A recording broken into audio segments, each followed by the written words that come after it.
Morning. Great to be here with you on this festive Sunday. My name's Lisa Ebert, and I've been a part of this beloved community for about 15 months now. And I was warmly welcomed the first Sunday I came here. And since then, I've experienced such acceptance and support from folks here, and I really appreciate that.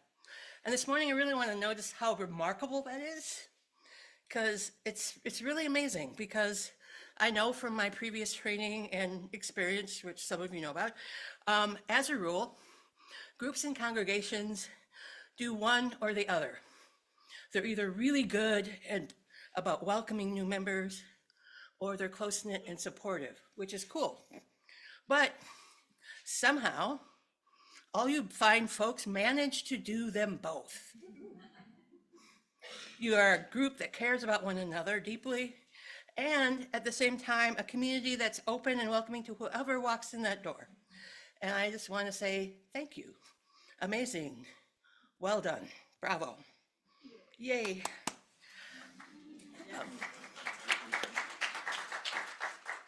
So as we gather together, we're mindful that we come today from different places and with different needs.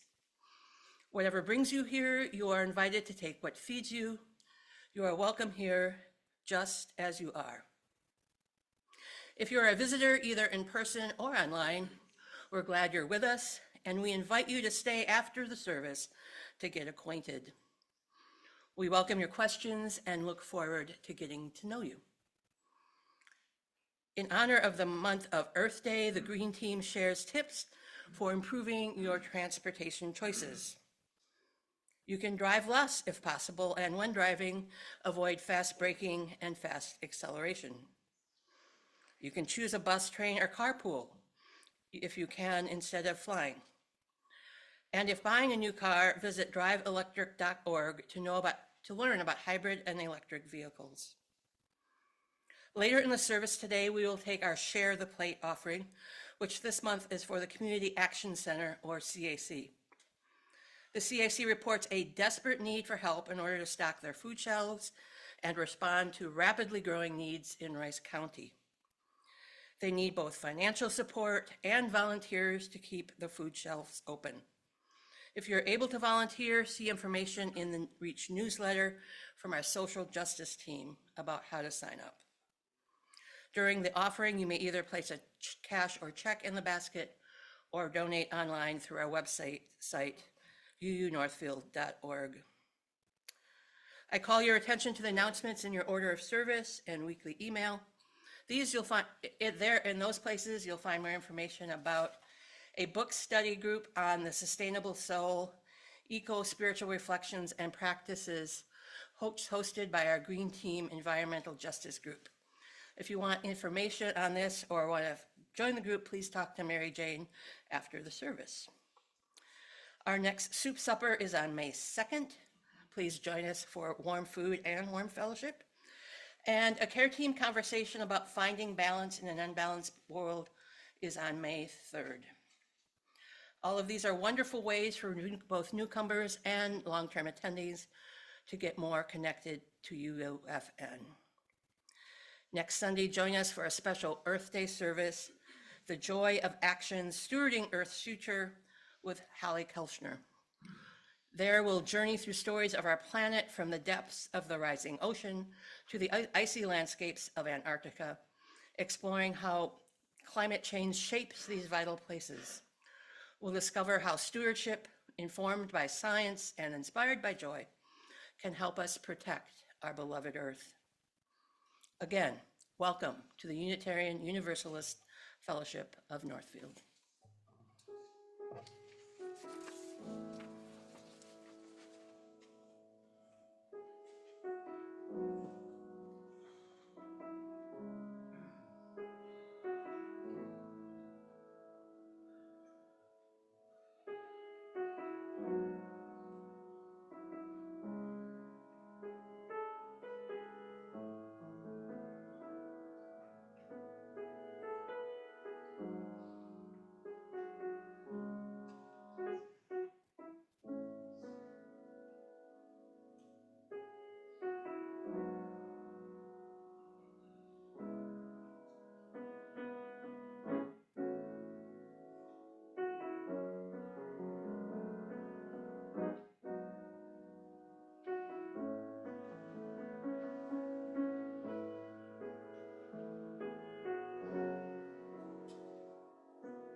Good morning, all. I am the Reverend Sara Smalley, she, her pronouns, and I serve this congregation as its minister. In addition to Lisa as our worship associate, today I am joined by the staff team of UUFN in leading worship. Our religious education coordinator, Audrey, will offer the story for all ages. Our administrator, Seth, who is currently hosting our Zoom service and running our slideshow, will later offer the musical reflection. And of course, our interim music director, Taylor, is on piano. Thank you. It is truly a joy and an honor to lead this service with this talented and dear staff team. For today is Easter Sunday, which can be a source of comfort for some Unitarian Universalists and a source of discomfort for others. We gather to tell the Easter story today, not so that we feel pressured to believe something that is unbelievable, but to journey into the world of story and myth, that we might learn something about what it means to be human during a time of great fear and upheaval. We're not setting aside our reason today to believe an impossible story, but let's not set aside our hearts either, that we might wonder about this thing called resurrection together.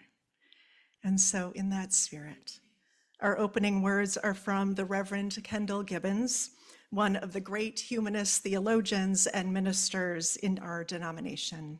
This is The Humanist Speaks of Easter. There are only two things we know for sure. One, they stashed Jesus's body in a tomb temporarily until they could get a chance to bury it properly. And when they came back, the tomb was empty. Make of that what you will. There are many possible explanations, some more likely than others. I personally don't believe that Jesus came back from the dead. Neither did Martin or Malcolm. Neither did Viola Liuzzo. Neither will documentary filmmaker Brent Renaud or photographer Moskim Levine, both killed by invading armies in Ukraine. Kevin Strickland and Lamont McIntyre will not get back the stolen decades of their lives. I don't believe that the crucifixion is a story with a happy ending or that it was a one-time event. It happens over and over as the human journey unfolds. It happens to us and to the people we love. It happens to the righteous and to the innocent. Crucifixion happens, and it feels like the end of the world every time. It feels like nothing could ever matter anymore, ever, and then, inevitably and miraculously, something happens next. Something happens. Of course it does. Because the world hasn't ended yet. It's not always an empty tomb. How trite would that be? But something happens, and whether we want it or not, a new chapter begins. Maybe the sun comes up, or the lilies do. Spring rolls around, that happens. Or memories come, or someone needs you. You eat food, that happens. You walk down the road and share a recollection. Life happens, keeps happening. The dead don't rise, but we do. One day it happens. You take a breath and it doesn't hurt to breathe. You start to see people again, really see them. Hope rises, community rises, you rise, we rise, life rises. Not because death isn't real. Crucifixion is not just pretend. But something else is just as real, maybe even more real. Something happens next. That's the other thing we know for sure. Life rises, outrage rises, love rises, faith rises, tears rise, hope rises. This I do believe. Come, let us worship together.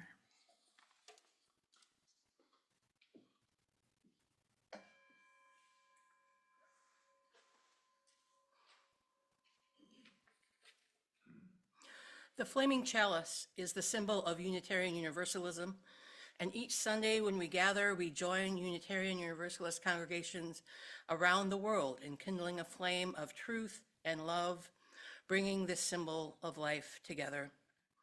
Please join me in speaking the words for the lighting of the chalice. Let us open our eyes to see what is beautiful. Let us open our minds to learn what is true. And let us open our hearts to love one another. Please rise in body or spirit as you are comfortable for the opening hymn, number 344, A Promise Through the Ages Rings.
Hi, I'm Audrey McCann, she, her pronouns, and I'm the Religious Education Coordinator here at UUFN. Today, we're going to talk a little bit about what it means to hold hard times and good times together. So if we think of ourselves and our lives kind of as water, I would say there's a lot about water that represents life, right? If we just focus on the heavy things, we're just going to feel like we're weighed down all the time. Sure, these are very visible. Obviously, they're dark rocks, and they're important. It's important how these rocks shape us, and also how the water shapes the rocks over time. But sometimes it's also important to find color in life, such as this hot pink feather. Isn't that lovely? And whenever we focus on the lighter things in life, they'll float. And we can be reminded that we're held on either side, either by the hard times or the good times, and that both of them make up what life is to us. And so with that in mind, today I'd like to tell you a story. A long time ago, in a land far from here, there once was a great phoenix who had been known throughout the centuries for being beautiful. Her wings were so bright and colorful that the people said that she seemed to be made of the sunrise. She wasn't just known for being beautiful, though. She was also very much beloved for her wisdom. And it was for her wisdom that the people of the land came to her one day. You see, that year, the people and the land had been ravaged by countless storms back to back, and all they could see around them was the rubble that was left behind in the wake. And they came to the phoenix and they said, "Oh, great phoenix, how can we tell ourselves it's possible or even worthwhile to continue on when we look around and all we see is destruction?" And the phoenix, being the wise being she was, responded with a story. "Long ago," the phoenix said, "when I was very young, I lived in a forest in a land that was basically endless spring. The days were gentle and the nights were calm, and it was beautiful. Imagine this time of year in spring, every flower you can imagine coloring the meadows and the forests green with bright leaves. But one day, a fire came through the forest and was ravaging everything. And it eventually made it to my tree where my nest was. And I tried so hard to get away, but the fire was relentless. Over time, it overtook me, and as the flames burned, I could feel the searing pain of being burned and turned to ash. But I noticed, even in the midst of this pain, and as I saw myself turning into ash, I felt stronger. What I thought was going to be my last breath actually filled my lungs with more power than I'd ever felt. And my wings, as much as they'd just been burned, were now much more beautiful and bright than I'd ever seen them. And I realized that me turning into ash, I hadn't necessarily died, but I had a chance to be reborn and be even stronger and wiser and more beautiful than before. And over the years, as time happens, so did the fires happen every now and then. So over the centuries, I've experienced this over and over, and every time I have come out brighter, more beautiful, more wise than before. So, my dear beloveds, keeping this in mind, if you look around you, are you sure that all you see is rubble? People had to stop and think for a minute, keeping her story in mind and obviously seeing this beautiful, bright creature in front of them. And they looked around and they realized that there were a few things they'd missed. There was definitely more than rubble. They saw the strength that was in their communities that was holding them together, and the beauty that shined through in these loving connections that they made with one another, realizing that they didn't have to carry their own burdens alone. And they also didn't have to heal themselves alone because they had each other. And they realized that really this fire was just another part of life, and they could grow stronger and more beautiful on the other side.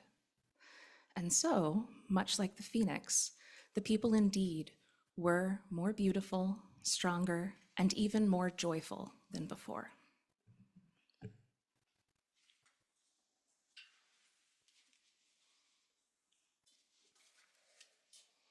We will now take our Share the Plate offering to help feed our neighbors who use the Community Action food shelves in Northfield and in Faribault.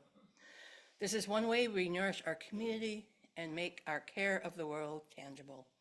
So will the ushers now come forward?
We now turn our attention to our candles of community, our weekly ritual of sharing the sorrows and celebrations of our lives that they may be held in this community. I invite you now to allow yourself an unhurried breath, and then another, to let compassion soften any stress or worry, to pay attention to where wonder grows, to feel the presence of love within and among. In the presence of this love that holds us all, we use our chalice flame to light our candles of community. We light our first candle as a blessing for the wider world. We light this candle in honor of our Jewish siblings, whose celebration of Passover ends tonight at sundown. Each year, Passover commemorates the exodus of the Israelites from slavery and is a story of liberation told generation after generation. The final day of Passover today reminds us that this journey is long. It didn't happen right away, but rather took steady and faithful work to reach the promised land. Rabbi Sherpin calls this today, this last night of Passover, calls this a night of miracles and protection. He writes, and here's the beautiful part. The spiritual energy from that night returns every year at the same time. That's how Jewish time works. It's not just history, it's a cycle. So when we learn Torah on this night, we actually draw down spiritual protection into our lives, just like our ancestors experienced back then. So let this be a night of miracles and protection for all. We know too that the details of our daily lives are sacred and important, and we light candles to honor the sorrows and celebrations of our lives. In honor of the joys and sorrows we carry in our hearts, but that have not been spoken out loud. And we move into a time of shared sacred silence, that we may hear the voice of love.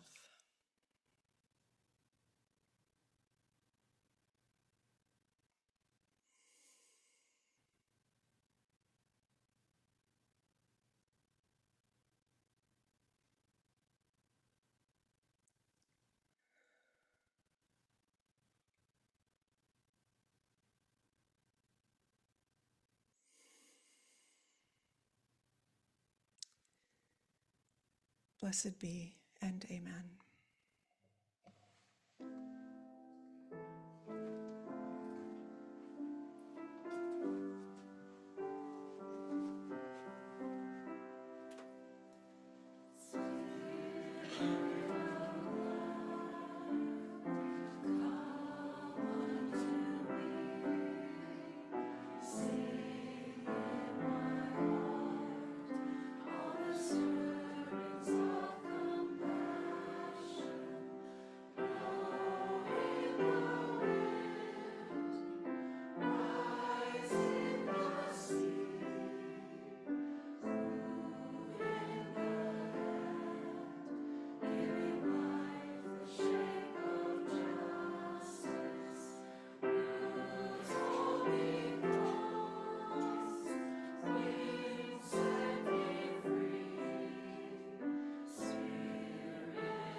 This morning for our readings, we travel briefly through the days of Holy Week. These short poems take us on the journey from when Jesus enters the gates of the city of Jerusalem on Palm Sunday, to his death on the cross on Good Friday, and then to the empty tomb on Easter Sunday. In your introduction to this Holy Week triptych, the poet, Unitarian Universalist minister, Reverend Molly Hausch Gordon writes this: In these poems, I have imagined something about the experience of Jesus' followers through this time of hope, despair, and wonder. As Unitarian Universalists, we approach these stories not in pursuit of fact, doctrine, or dogma, but of wisdom about the human condition and the nature of the holy. I invite you to enter into this ancient story with a searching spirit. At the gate. He came in on a donkey, but we greeted him like a king. The crowd was huge that day, and all through Jerusalem's poor, tired, and downtrodden had flooded the streets. They have risen up from the streets where they lay, had risen up with waving palms, had put down our only coat to shield him from the mud. We had heard about him, you see, his miracles of healing, his acts of love. We heard how he had touched the lepers, eaten with the poor, turned over the tables in the temple. We knew he had come to preach peace and justice. We thought he had come to save us. Can you imagine a hope like this? You're desperate, you are starving, you are praying for relief, and here he comes. Here he comes, and he is everything. He is loving and kind. He is righteous and angry. He is humble and powerful. And he cares about us, the outcast, the prisoner, the lowest of the low. Can you imagine a hope like this?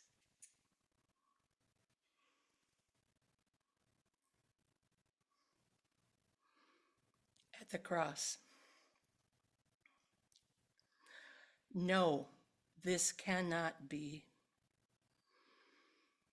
The man who came in like a king, our hero, trudging forward like a common thief, spat upon, insulted, betrayed. He carried our hopes, our dreams, our needs, and now he carries a cross.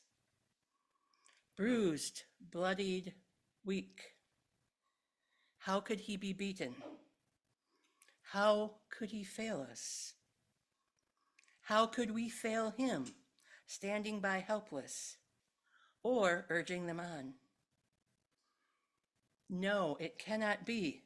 We are not to blame. We are too powerless, too small. We watched them mock our hope with a crown of thorns, and then they brought out the nails. This is when I turned away. I couldn't watch, but I could hear. Father, forgive them, he said as he died. That was what broke me.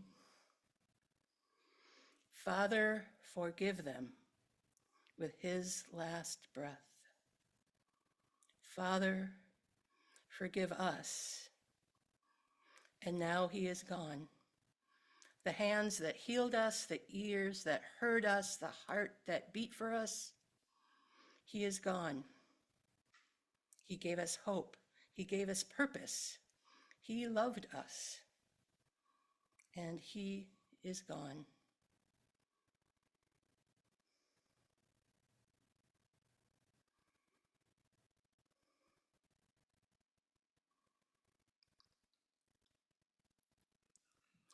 At the tomb.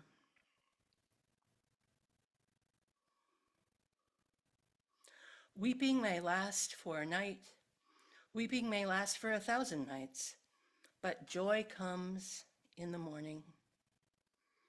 That morning we went to our beloved teacher's tomb. We went to anoint his body. We carried oil and cloths. We came into the tomb in sorrow, heads bowed low. But hope does not die so easily. It flickers inside, buried somewhere deep. Hope grows, blossoms like a rose even through stone, even in hearts frozen by grief. When we arrived at that place where he lay, we dropped all that we carried in wonder, in fear, to see the tomb laid open and our beloved gone. "Do not weep," said the man. "This morning we rejoice. Love lives. Hope lives." "Jesus is not here," he said. "Come and see. He is risen. Our beloved is risen. Our hope is risen. Can it be? Can it be?"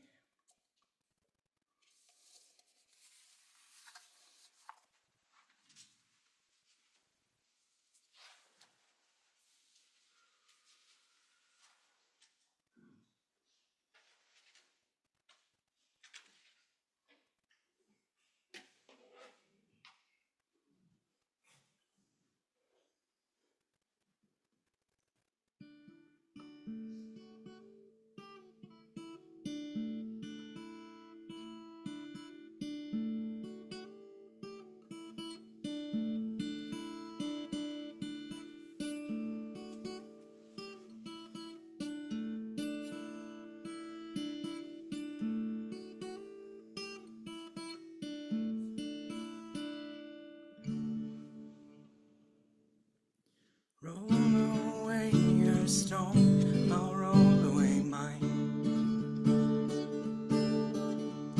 Together we can see what we will find.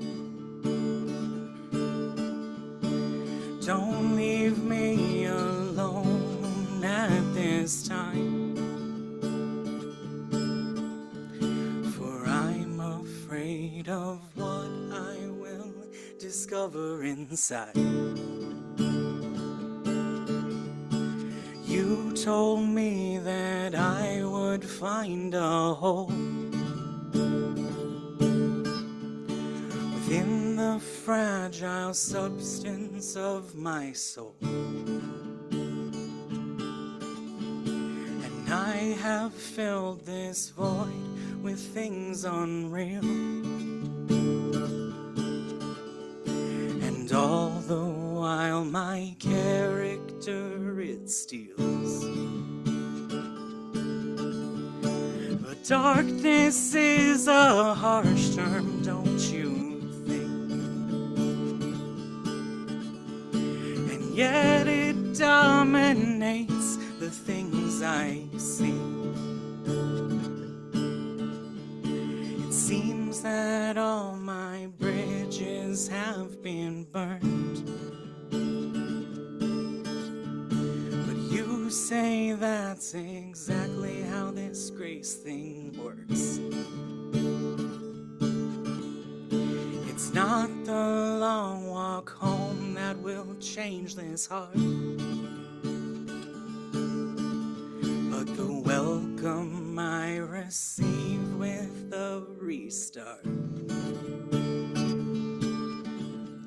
But darkness is a harsh term, don't you think?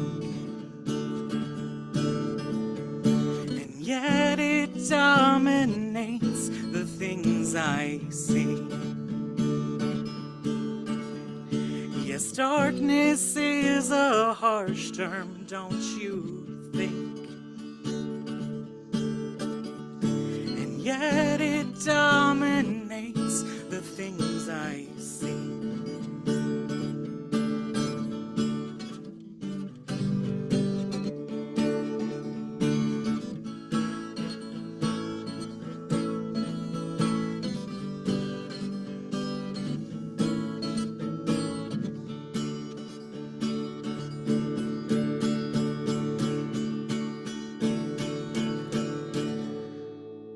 Stars, hide your fires.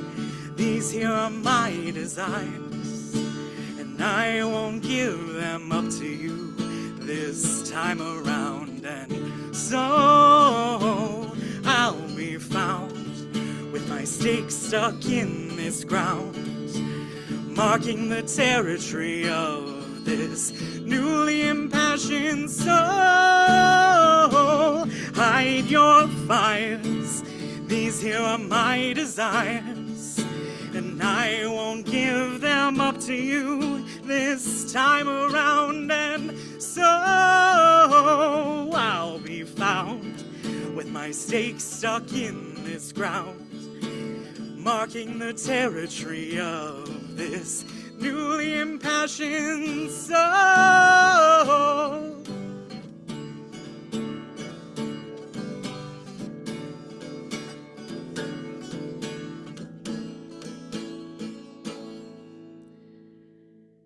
And you've gone too far this time. You have neither reason nor rhyme with which to take this soul that is so rightfully mine.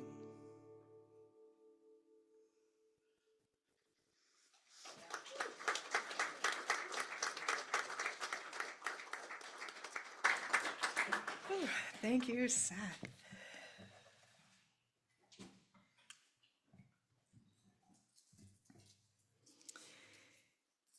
Let's go a little deeper into this story now. This story of Easter started a week ago on Palm Sunday, the commemoration of Jesus' triumphal entry into Jerusalem. Picture it. On Palm Sunday, people lined the streets of Jerusalem to greet Jesus, having heard of his miracles of healing and his acts of love. They heard how he had touched lepers and eaten with the poor, turned over tables in the temple. Can you imagine a hope like that just walking into town? You are desperate, you are starving, you are praying for relief, and here he comes, and he is everything. Jesus preached that it was the very will of God that the powerful would be brought down and the most marginalized would be liberated, and all oppression shall cease. But by Thursday of that week, things were changing.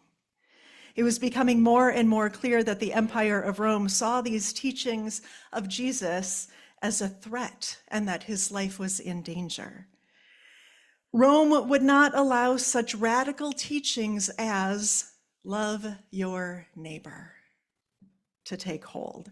It sounds like a simple and almost trite phrase, but it was radical because that idea, love your neighbor, threatened to undermine the status quo. If people really started believing that the most marginalized were actually the most important people to listen to, if people actually believed the poor and the outcasts, the sick and the sinners, and all people were also sacred and beloved, hatred and fear of others would become less effective tools of the state.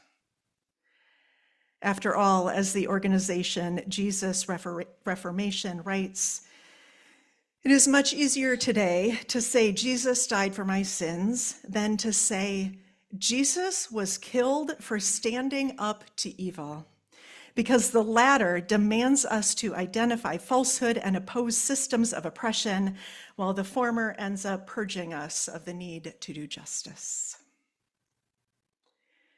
And so, knowing he may die soon because of these prophetic teachings, Jesus met in an upper room with his companions, and they broke bread together.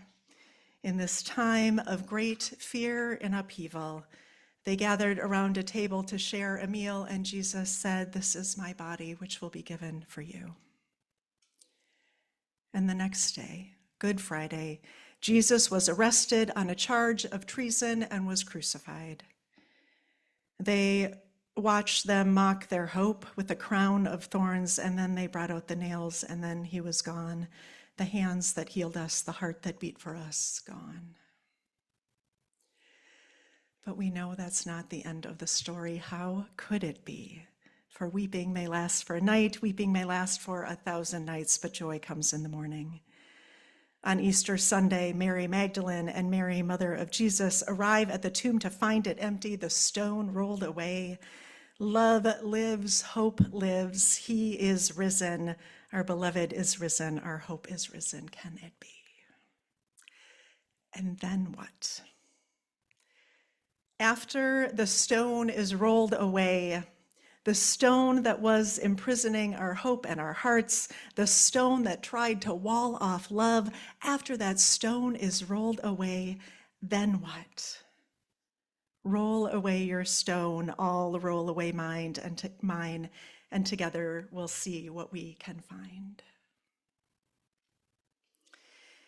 In the Gospel of Luke, 2 of Jesus' disciples decided that was the perfect time to take a nice long walk on the road to Emmaus.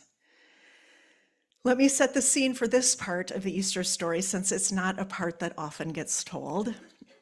As my friend and colleague, the Reverend Misha Sanders says, and I agree, the road to Emmaus is more of a side quest Easter story than the story of the resurrection itself, and I think it should absolutely get its own spin-off series. So maybe that starts now. The story in Luke starts simply with this. Now that same day, 2 of them were going to a village called Emmaus, about 7 miles from Jerusalem.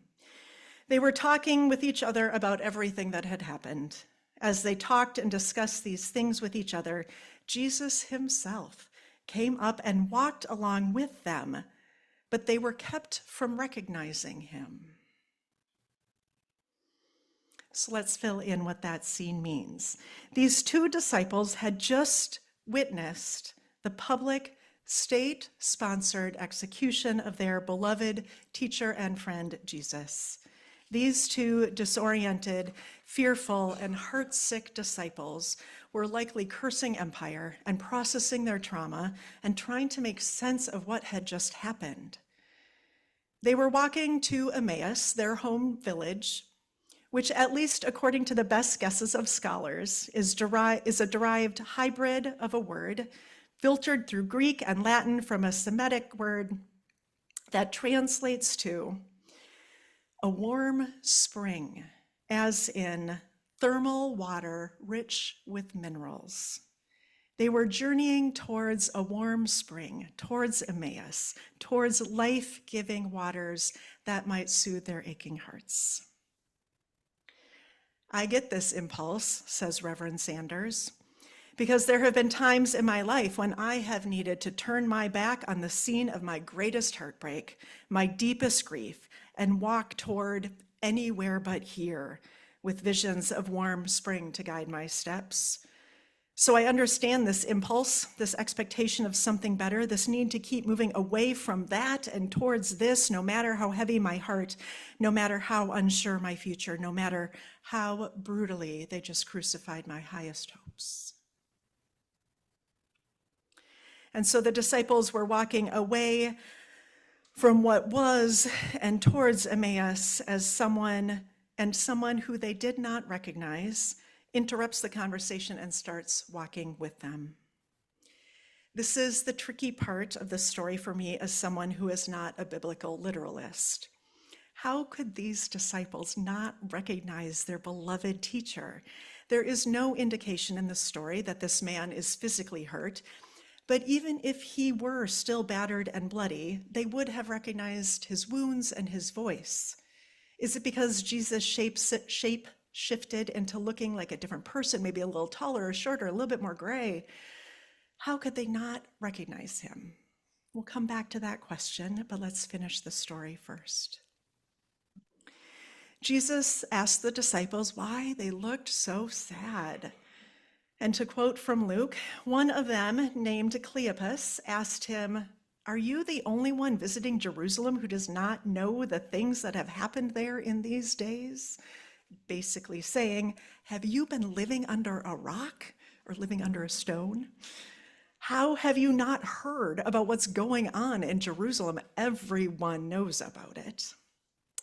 And the man innocently asks, what things, as if he didn't know? About Jesus of Nazareth, they replied. He was a prophet, powerful in word and deed before God and all the people. They told him about the prophetic hope of Palm Sunday and the horror of Good Friday. They told him women went to the tomb that morning and No, I'm found ready to it do my empty. exercises. A miracle, perhaps.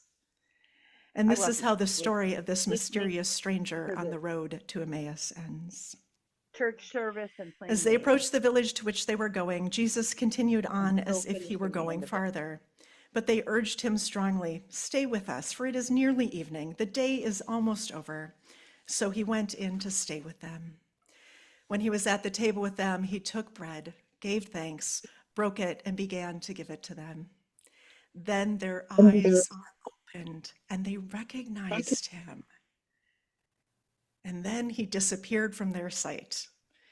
They asked each other, "Were not our hearts burning within us while he talked with us on the road and opened the scriptures to us?" They got up and returned at once to Jerusalem. There they found the 11 and those with them assembled together and saying, "It is true, the Lord is risen." Then the two told what had happened on the way and how Jesus was recognized by them when he broke the bread. These two disciples, fleeing from Jerusalem, where Rome tried to end a revolution of love, recognized the divine was still alive when they broke bread together. I imagine the rush of recognition. You've been here the whole time, and then a rush of joy replacing their despair when they realized that Rome could not kill their hope. And then, just as quickly, Jesus disappears from their sight, and they are left in a state of bewilderment and awe, asking each other how they could have missed this living love. Were not our hearts burning within us while he talked with us on the road? I get this. There have been times, recently many times, that I cannot believe this is the world we live in. I want to walk to anywhere but here. I can't believe anyone would want to lock love away in a tomb. I can't believe anyone would want to tear immigrant families apart or deny trans people are whole and holy or place into positions of power people who are anti-science and who perpetuate violence against women. Like, if I could just understand it, maybe that would help. And so I walk the road to Emmaus with Heather Cox Richardson at my side and kick at rocks and curse empire. People join us, but I barely glance up, and I almost willfully ignore how my heart lights up in their presence. I don't recognize what is journeying with me even now. Love incarnate, love eternal. Reverend Sanders writes, "I've discovered, like these stuck in their story beloveds from Emmaus, that hope doesn't really have a glowing halo like those Renaissance painters hallucinated. But sometimes hope just walks out of a tomb where it was presumed dead and is unrecognizable to a preoccupied traveler. Of course they didn't know who he was. That would be ridiculous. No one expects a dead hope resurrection on some awful random Monday afternoon commute, and certainly not one wearing filthy clothes and in desperate need of a bath. And so they walked all the way home with Jesus beside them, clueless about his identity. And then, like good Unitarian Universalists, they invited the poor guy in for dinner because they thought they were the ones doing him the favor. Maybe we find salvation with the people we are walking with. Maybe that is still true today. Last Sunday, I quoted Ross Gay, author of Inciting Joy. My hunch is that joy is an ember for or precursor to wild and unpredictable and transgressive and unboundaried solidarity, and that solidarity might incite further joy, which might incite further solidarity, and on and on.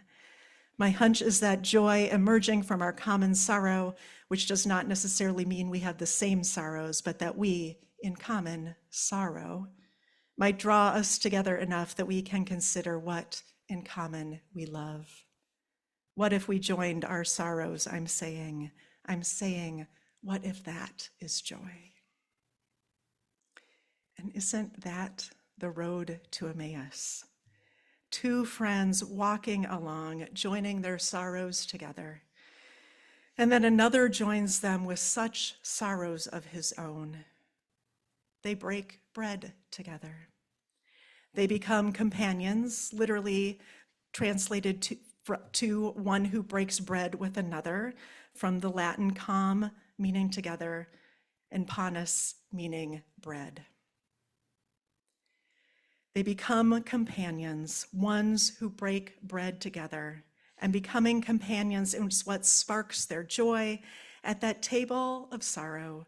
Solidarity inspired joy, which inspired more solidarity, which inspired more joy, and on through the centuries until this moment.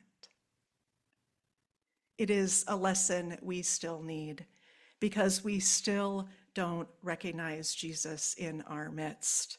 Jesus said, "For I was hungry and you gave me food. I was thirsty and you gave me something to drink. I was a stranger and you invited me in.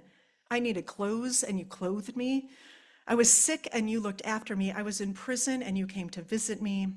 The righteous answered him, "Lord, when did we see you hungry and feed you, or thirsty and give you something to drink? When did we see you, a stranger, and invite you in, or needing clothes and clothe you? When did we see you sick and looked after you, or in prison and go to visit you?" And Jesus replied, "Truly, I tell you, just as you did to one of the least of these who are members of my family, you did it to me." Jesus is the prisoner in that El Salvadorian torture camp whose humanity we ignore. Jesus is a kindergartner traumatized by gun violence, and we are not looking after her. Jesus is a stranger seeking refuge, and instead of inviting them in, we mire their lives in red tape and then cruelly deport them. Right now, Jesus is losing SNAP benefits and Medicaid and is worried about how they will survive, and we do not offer them food, though they are hungry.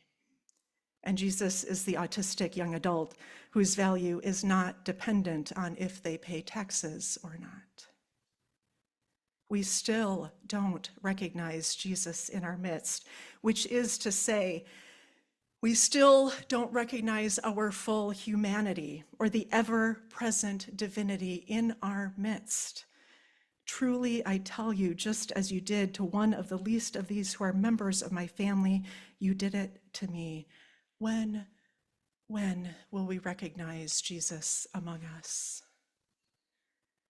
Spirit of compassion, open our hearts to those who are persecuted and vulnerable in the shadow of our own empire today. You are desperate, you are starving, you are praying for relief, and here he comes, and he is everything. And he cares about us, the outcast, the prisoner, the lowest of the low. Can you imagine a hope like that? Let us imagine a hope like that. I can imagine a hope just like that walking into Bridge Square amid a time of great fear and upheaval, and onto the state capitol grounds and in towns and cities across the nation, because I saw the pictures of the hands-off protests last month. Hope gathered together. I can imagine a hope like that because as Unitarian Universalists, we know resurrection was never meant to be a solo affair or a one and done thing. Resurrection is something we practice together, a collective uprising, a rising up of liberating love that we feel growing in our hearts, that we are called to embody in our world. We find salvation in the people we are journeying with.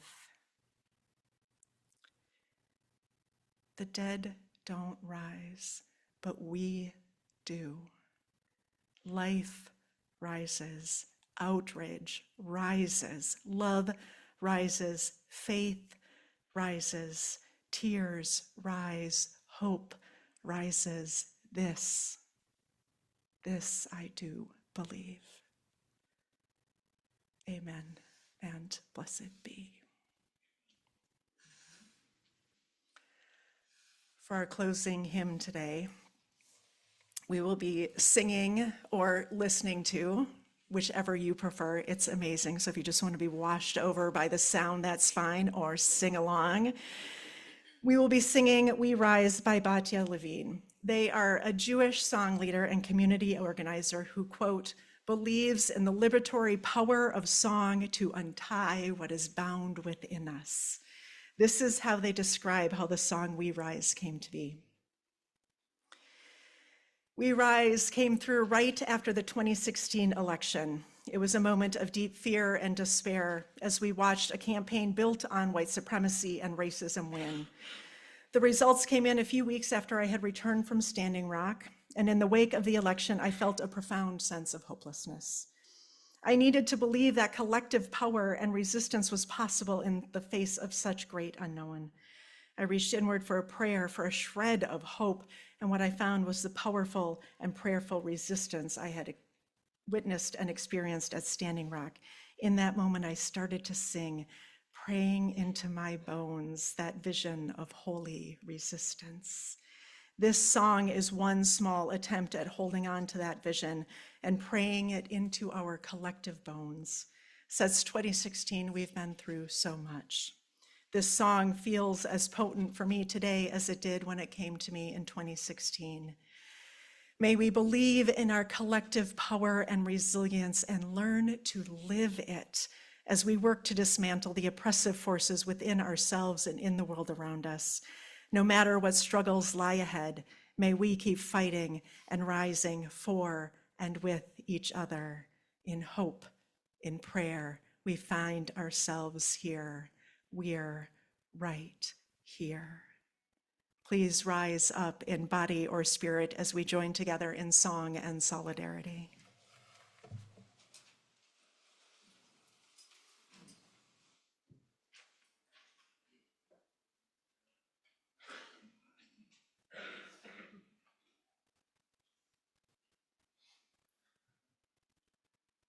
Is that a Zoom issue or a booth issue? We can't hear the song. Say that again, Holly. Hey, Seth, we can't hear, so it sounds like there's a computer output issue on Zoom. I did sing it the whole 40-minute drive down here, but I'm not singing it for you. I was just singing it on repeat. Oh, please. Thanks, Seth.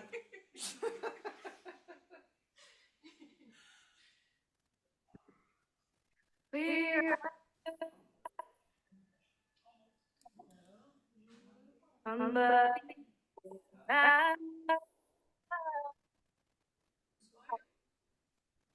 won't be divided around with spirit to guide us round. Here's what we're going to do. Can you pause it for a second?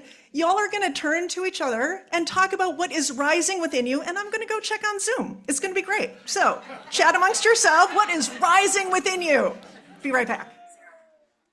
I'm familiar with the song, so if things go bad, I can lead it.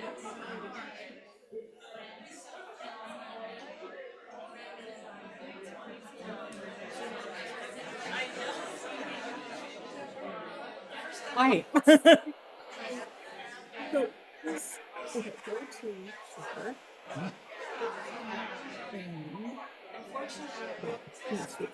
This guy here? Yeah. Got it? That's it. Okay, thank you. Got it, okay.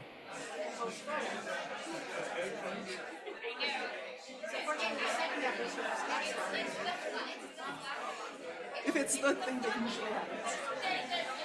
All right, and now we join our voices together in song and solidarity, I hope. Go. Oh, that's so disappointing. Okay, between Audrey and Taylor, we're just gonna sing it. This is gonna be great. It's so good. No. With spirit to guide us round. I don't know if that's like loud enough for us. Yeah, are you ready? Yeah, I think I can try. Ready? We rise, humbly hearted rise, won't be divided, rise, with spirit to guide us, rise,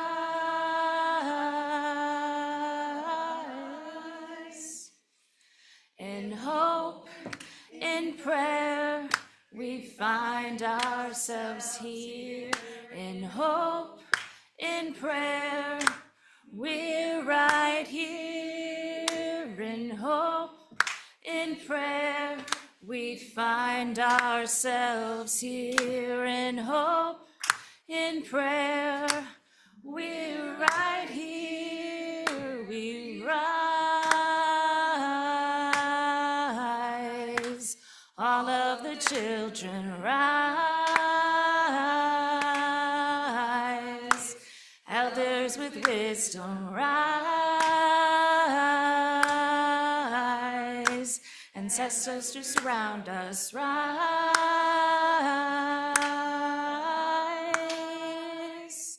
In hope, in prayer, we find ourselves here. In hope, in prayer, we're right here. In hope, in prayer, we find ourselves here. In hope, in prayer, we're right here. We rise, up from the wreckage, rise, with tears and with courage, rise, fighting for life, we rise.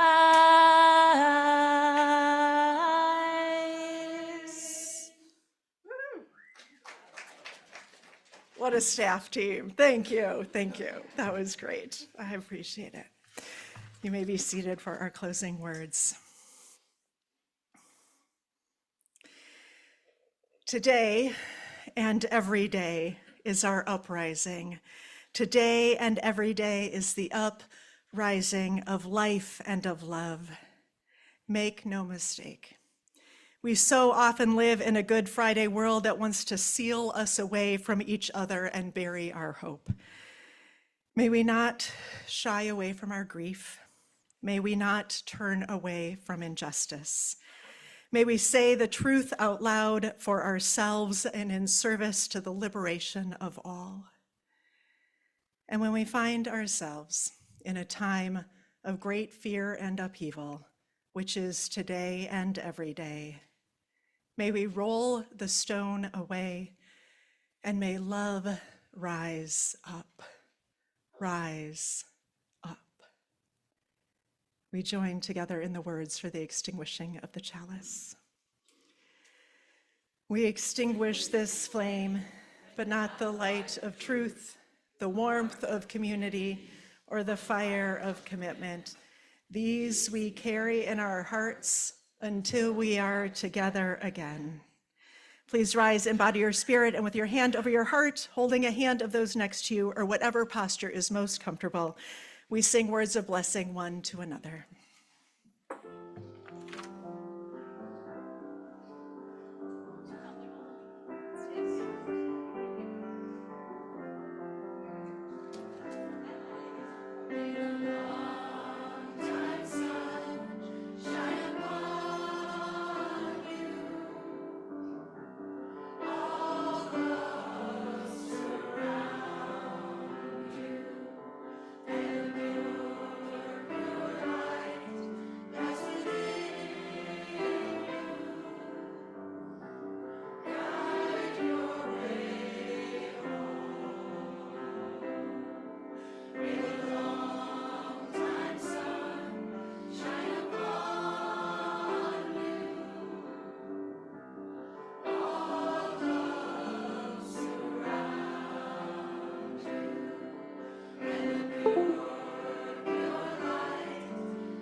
Go in peace and happy Easter.